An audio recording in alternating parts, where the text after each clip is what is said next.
Norokna Kaigwa Paujel Kada Pijari Madudi Ekoi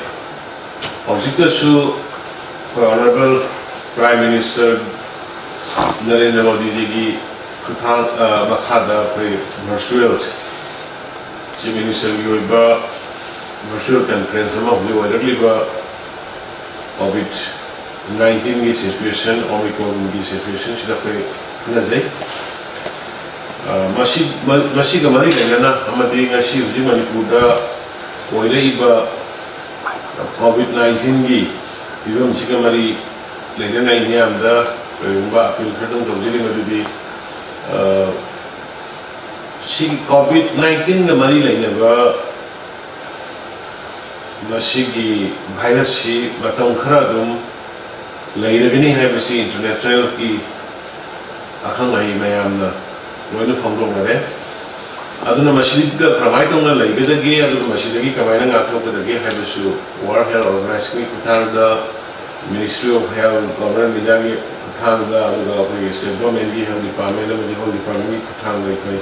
Matam Mimiam, the Pausian easily. When it live up from Shidai, line and Fukuyada, Aduna Maram, where Kanda in Agi, Miam, the Masi Presi, Kutanda, Midagi, Kutanda, Masi, Akil Germany. Madudi ngasi mak hana chama gi makhada lai rubuni khoi adubu hantak Omicron gi amuk anuga keno si viral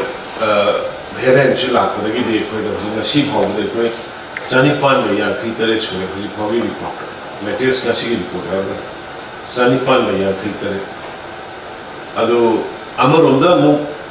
Omicron variant sidi koi nahan di amakak thenga badudigi hena makata ne koi thenga dri ado hangi delta kaino du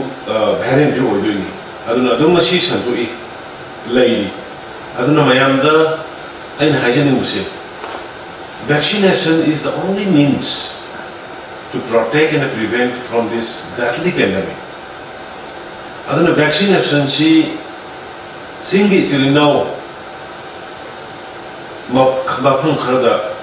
percentage on the low when a copy see the life is very precious.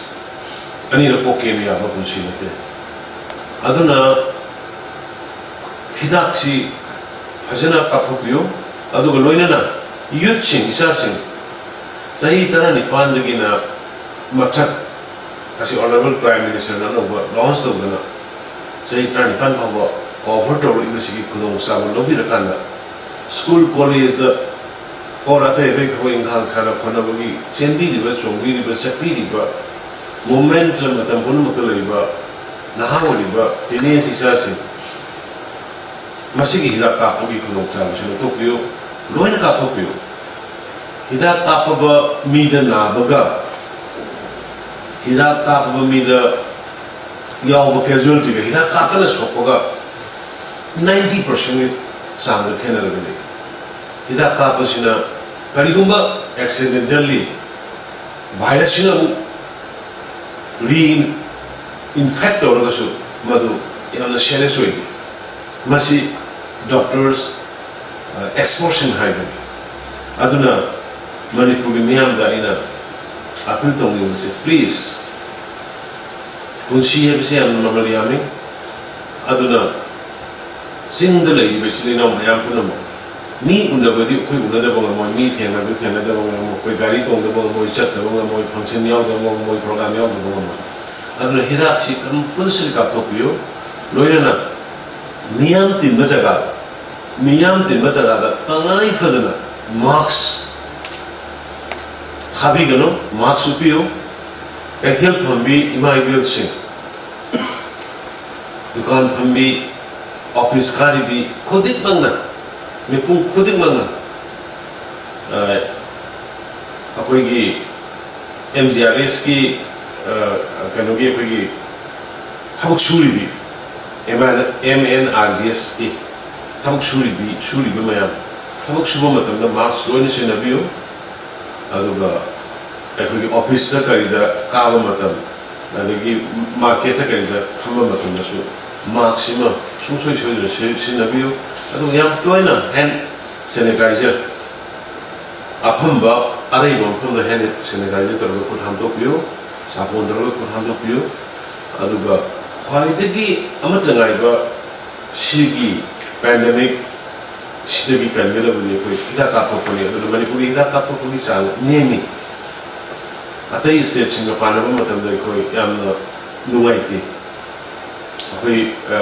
60% lan munamde second dose the how the 50% lan munamde aduna mashi atopa state di assam yumthang nari bada 90% yogre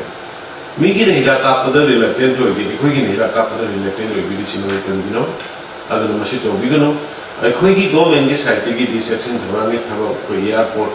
maw the jiribanda ko entry gate khudi makta mapung khudi makta doctor singi section dhamang test to bagi facility kari roina ko thamaka na miyam wa skumba sathirba omicron tamadi variant sidagi kanana be ko hona jani and once again when it miyam na to to se sai trani pangi mata khai vaccine ida se ta ko piro ida pe wa plate ko mapung khudi ko ida ka pagi session khudi ko hanga